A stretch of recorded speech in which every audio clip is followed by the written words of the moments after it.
Looking at these close-ups that we're getting of these heat shield tiles, 18,000 of them. I mean, you can probably count the ones that are missing right now on one hand. You are not going to believe how well Ship 40's heat shield performed. It came back in good enough shape that Elon Musk has already said SpaceX will attempt to catch the ship with Mechazilla on the next flight. But there's still a serious problem sitting on that heat shield, and it could be the thing that stops the whole plan. So, what is it? What condition are those 18,000 tiles actually in? And will Flight 14 actually catch the ship or not? Let's find out. After Starship Flight 13, Elon Musk posted one sentence that lit up the entire spaceflight community. Unless we discover problems after mission data review, SpaceX will attempt to catch the ship with the tower on next flight. Crazy, right? This is what we've been waiting for through half a decade of Starship development. The belly flops, the fireballs, the ocean splashdowns. Catching a Starship is no longer a distant ambition. It's the plan for the very next flight. But look closely at one phrase: mission data review. What data? Above all, the heat shields. Because a splashdown only proves Starship can survive the trip. A tower catch demands something harder, that it survives predictably, with enough margin to come down over the pad, the tank farm, and everyone standing near it. So, SpaceX has 3 questions to answer. How well did the shield actually perform? Why did some tiles still crack? And can they trust it enough to bring the ship back to the tower? Which is why we need to look at Ship 40's heat shield very closely. Elon looked at it and posted, "Latest heat shield design looks great," and from a distance, it genuinely does. So, do you think she's beautiful? If you do, drop a yes in the comments for me. But the question isn't whether it looks good, it's whether it is good. How much damage is actually there? Yes, the shield proved reliable enough to bring the vehicle through safely once. But this was a suborbital profile. An orbital return is harsher still. So, watch what happens when the drone camera moves in close. Pale white streaks running across the black hexagons, catching the sunlight, so it almost looks like light is leaking up through the gaps between the tiles. This strange, beautiful, 3-dimensional shimmer across the belly. Beautiful.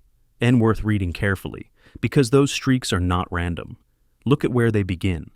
Nearly everyone starts near a tile boundary, specifically at the leading edge, the side facing into the hypersonic airflow, then smears backward across the tile behind it.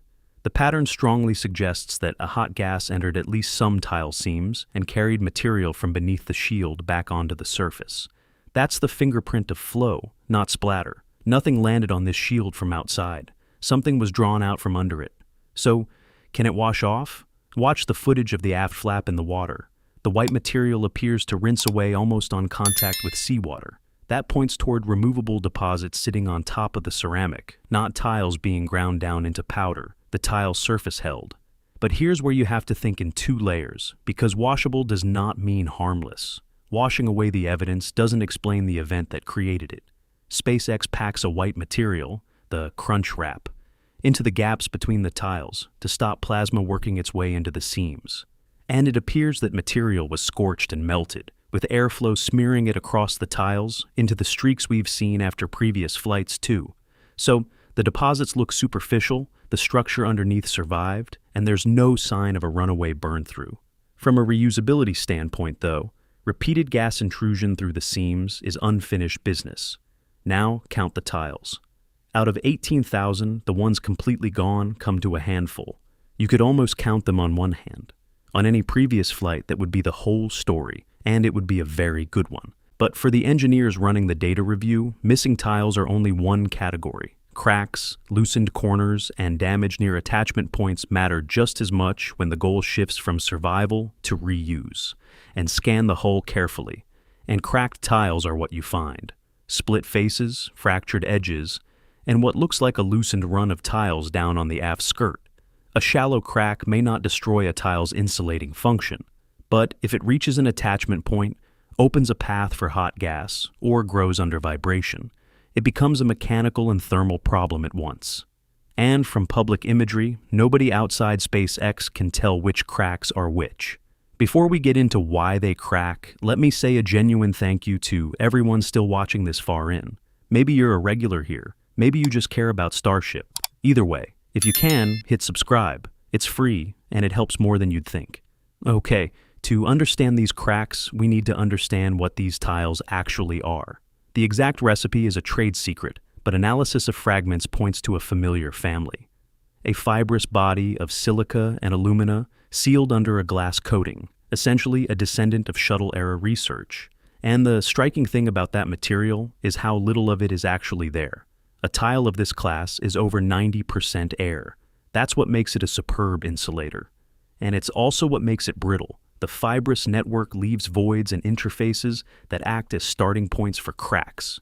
You are bolting a ceramic sponge to the outside of a rocket and asking it to hold together at Mach 25.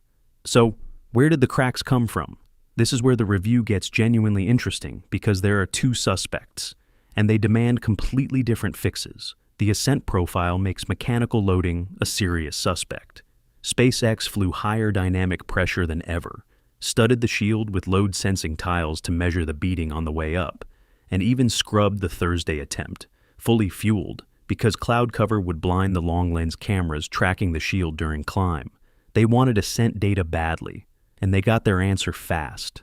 Musk confirmed that Flight 13 deliberately flew a much more aggressive acceleration profile, specifically to see whether the tiles would stay attached under that kind of dynamic pressure. His verdict? Test was successful, and ascent is a violent place for ceramic. For the first 2 minutes, the ship sits inside its own acoustic field, shaking every tile hundreds of times a second, then punches through max Q with the air pressing hardest on a shield that's still cold and stiff. Then there's the mismatch nobody can engineer away. Stainless steel expands more than 20 times as much as silica for the same rise in temperature. Warm a 9-meter steel hull by a couple of 100 degrees, and it grows several centimeters around its circumference, while the ceramic bolted to it barely moves. That tension is built into the vehicle, and it never goes away. SpaceX's answer is mechanical. The tiles aren't bonded to the hull. They sit on studs welded to the airframe, so the steel can move underneath them, and a damaged tile can be swapped fast. The shuttle went the opposite way, gluing its tiles down over a felt strain isolation pad, because the ceramic had almost no strength of its own. Both approaches work, both create a seam, and a seam is where hot gas gets in. So vibration, aerodynamic load, and the steel-ceramic mismatch can all start cracks before re-entry even begins. Public imagery can't tell us whether these started on the way up, worsened on the way down, or both. And that distinction is the whole job. If the damage is thermal, you fix seams, barriers, and sealing.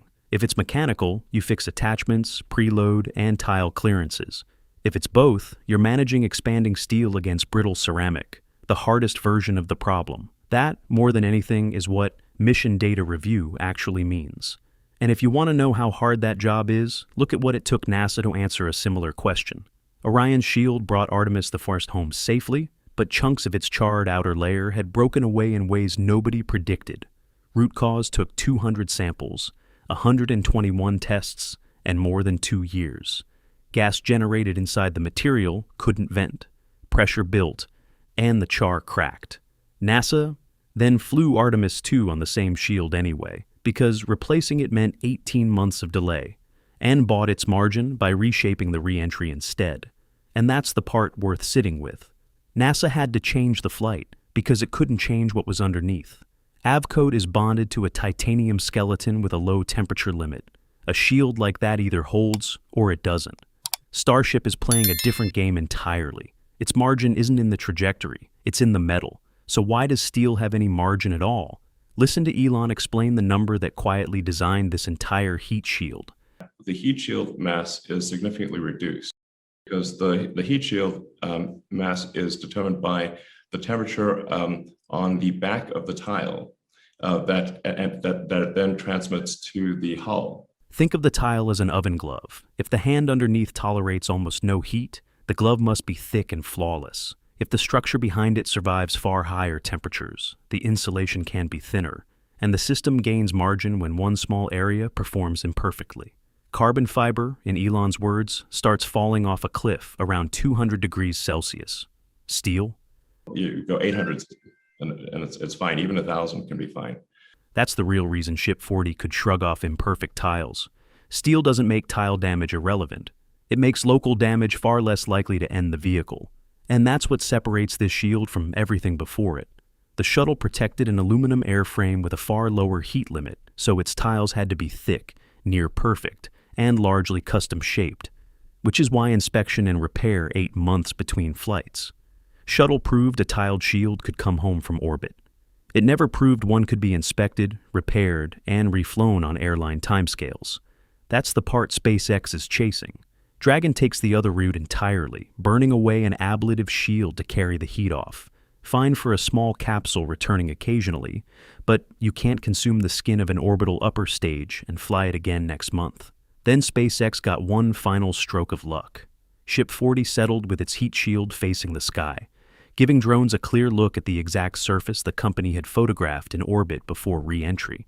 For the first time, engineers can compare a shield before heating and after splashdown, tile by tile, on an intact vehicle. That doesn't guarantee a catch. It gives SpaceX the evidence to decide whether one is responsible. So, what's the verdict?